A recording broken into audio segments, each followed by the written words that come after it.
Hey everybody, Matt Burke here. Today I'm going to be reviewing Lobo Cancellation Special, One Shot. This is a book I was really waiting for, man. Kyle Hotz is one of my favorite artists of all time, and very rarely do we get to him on some interiors. We get this badass cover right here. There's also an equally badass cover by the Biz, Simon Bisley, and yeah, man, it just it says it all. I love it. Love it when you get a Lobo one shot, man. You could dive right into it. Something a little different too. It's always fun too when you see Lobo like drawn a little different, like having to do with the story or where they're gonna take him in this one shot. You know what I mean? And Kyle Hotz, man, he just really brings the atmosphere and the horror to the book, but also like the metalness and badassery for everything he does. If you guys can check out my review that he did of his book that I did of his book Mosaic. That book's on another level still to this day. So we get into the story right here. Well, finally, you completed the plow, Lobo. You completed the plowing, though it took you 2 nights longer than it should have, and we asked you repeatedly not to do it all. To do it all. The work is haphazard and sloppy, as if done by a nork-brained Florigon. No seed will hold in this mess. So, and this kind of speaks about what canonically the story takes place. Doesn't really matter. I don't really buy DC stuff that much unless it's like really cool Batman story or Lobo. Lobo's, my favorite DC character. Batman, I don't know. We'll see what's up with the Absolute line. I'm going to check that out. But also, if it's a good Swamp Thing story, I dig Swamp Thing. I like Frankenstein and also Etrigan. He's pretty badass too. So, here we go. Truly, your presence here continues to be a pox on our people. Hey, I don't want to be here any more than you want me here. It ain't my fault I got stranded on this stupid planet with you stupid people. And now comes the angry recounting of how he came to be here, as he does every day for many years now. So it's crazy to see Lobo on this planet. I don't think I've ever seen Lobo with the beard, dude. He looks like a badass bum, and just loving the art in here. Hotz really just brings like this, the way he renders and adds the shade, the way he draws his just the style, man. It's just like on another level. I was trying one on and trying it on good. An Omega level rager. Next thing I know, I must have turned left when I should have turned right, and I was lost out in the middle of the cosmic nowhere. So someone came up and swooped all of his everything from him, and he just got jizzacked. When suddenly, I was bumped off my hog and falling toward the nearest planet.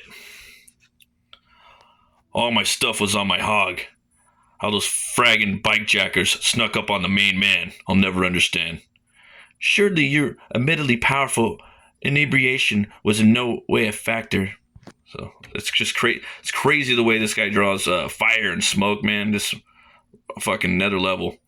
Next thing I know, I'm reaching terminal velocity on an orbital entry and crashing into this fragging hellhole. Look at that, man. So cool. Just look at all the details, man. I wish we could get like an annual Lobo story by this dude, man. That'd be so cool. When I climbed out of that hole, I was as mad as I had ever been. They just fucking jacked the main man, dude. I can't remember another story where he got his hog stolen and his clothes. How mad were you? Pisser mad? I was pisser mad.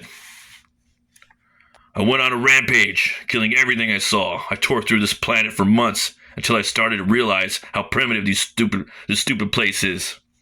Let's bring in the gore. See, and I love the over-exaggerated body, the body structure, dude, that he brings to Lobo. It's perfect. Not a shred of technology on this rock, nor the planetary resources to create any. I was stuck here for the long haul. It's almost like he's on like a Mennonite or Puritan planet. I was so mad about that. I killed the other 90% of the planet. Yeah, that's, this is, and another thing I will say about this book, it's a good jumping on point for new Lobo readers. So if you guys are watching this, try to get all the Lobo books I can. But this one, it's a good jumping on point. If you guys never picked up Lobo, pick this shit up, and it's in the comic book stores right now. You can get it online as well. So now you really should be nicer to me after I let your stupid village live. We wish you would have killed us. Then we wouldn't have to hear this story constantly, or being crushed with your terrible presence. Cursed. I got my reasons for keeping you alive. You are single-handedly the worst thing that's ever happened to us in the history of us, sir. Even worse than that fecal meteor that crashed 8 cycles ago. It devastated our homes and people with both its impact and the following excrement-based plague. Oh shit, pretty brutal. But even that giant mass-murdering ordeal was superior to you in every way. At least with it, we were able to salvage some positive value, as we could use the remainders as fertilizer, while your only contribution is misery and inconvenience.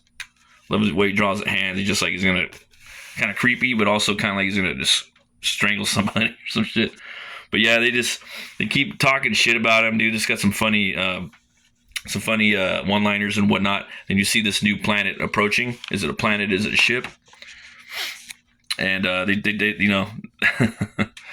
hit him up. They tell him basically, like, yes, we're a ship, and we got a job for you, but we're keeping our distance, And he gets on the ship. And got these crazy like aliens in here. And this is the type of sci-fi I like, man. Like, I'm not really big into sci-fi too much. I mean, I am, but I'm just kind of over it a little bit. I feel like it's just sci-fi and cyberpunk just been kind of like oversaturated. That's why when something like The Mandalorian came out, I really liked that, because I like the space bounty hunter. And with that being Lobo, Lobo is my favorite form of sci-fi. It's just over the top, metal. A little bit of fantasy, just fun, man. I can't wait for them to make a movie. I'm pretty sure they will. So he gets on board, and he has to go on his mission to save the princess of this society, of this alien race. And he goes into details basically about his or they do, about his origin. And he was on this planet called Zarnia. And he murdered everyone on his planet. So, and it was like a peaceful planet too. Just crazy Lobo, man. You can't fuck with him. But he was alone, and he remembers the loneliness. And there's the dolphins too. If you guys know about Lobo, that's some lore right there. But just the art in here, man. Like, just look at the details. They don't make comics like this anymore. This is what got me into comics. This is why he's in my top 3 favorite artists of all time. And he's going to be doing some Violator. Wait till you guys see the Violator number 2. If you guys haven't checked out Violator number 1, my review, that book was fucking awesome. And then, boom, he goes back and he takes out everybody that's left on this planet with a fucking a corkscrew. But look at that, just metal. The Lobo Cancellation special. Crazy, man. Crazy. Gets on board, They're like, hey, there's our guy. All right, let's hit the road. I'm gonna go and get cleaned up and do something about this beard. Can we talk afterwards? We intentionally let Lobo on our ship. You idiots! Thanks for letting me get cleaned up, old timer. Lobo, I'm told you're when you take a contract, nothing can stop you from completing said contract. That's true. That's another Lobo fact. Look it up. My daughter Viseria, princess of Veltrusiria, pardon my French, has been kidnapped, and we have need of her of your particular skills, bounty hunter. You need me to find her? Why not have a finder man over here do his location magic? We already know where she is. The most dangerous man in the universe took her. I'm the fragging most dangerous man in the universe, pal. Well, You've been presumed dead for a while. Other villains have caught up. That's recency bias.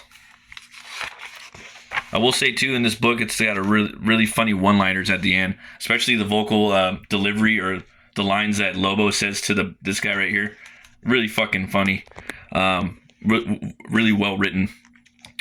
This man who took her is named Murdercrotch Slaughterface, and he is a cruel, vicious, ignorant man. He lives on a war planet whose citizens hang on his every brutish word and blindly support his every barbaric desire.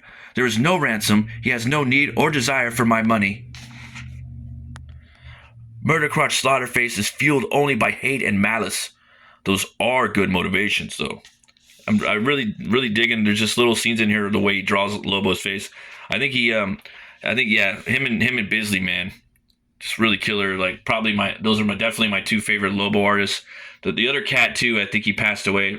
Forgive me for forgetting his name. The other artist, but he did the Lobo Dead Man crossover. I did a review of that book. That guy can fucking draw too. Lobo, he's up there with my favorites too. We spent time and resources finding you because Norbert believes you are our only hope, the only one ruthless and relentless enough to rescue my precious daughter from this monster.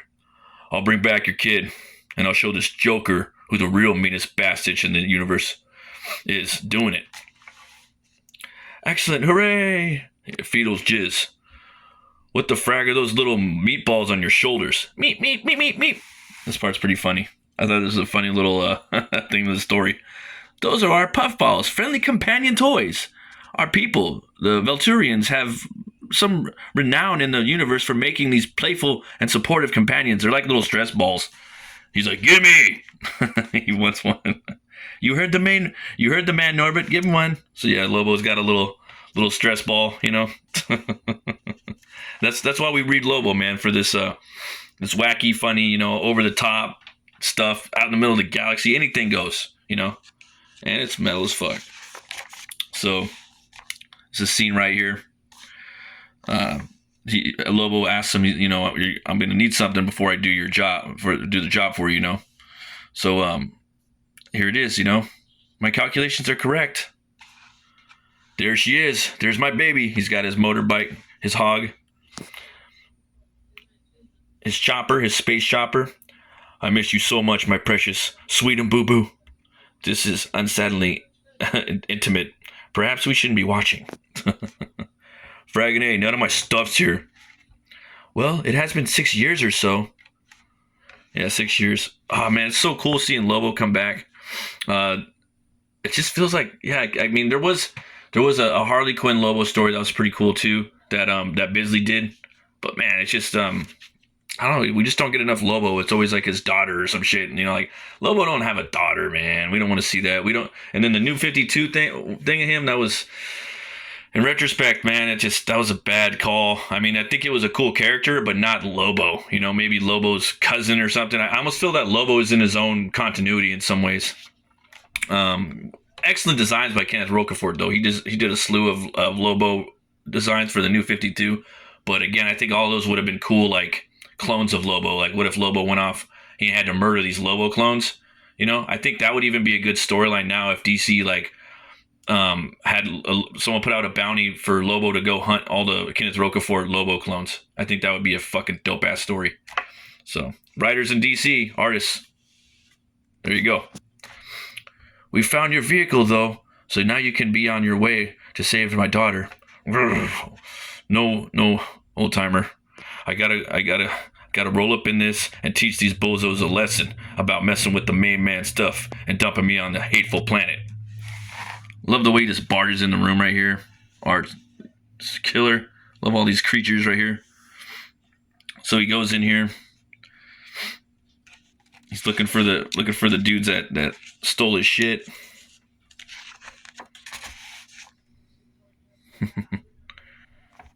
Again, very well written too.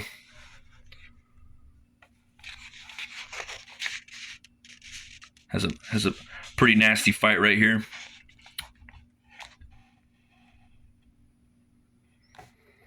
Smashes this dude's face, kicks that dude's in, cracks his neck, throwing the knife.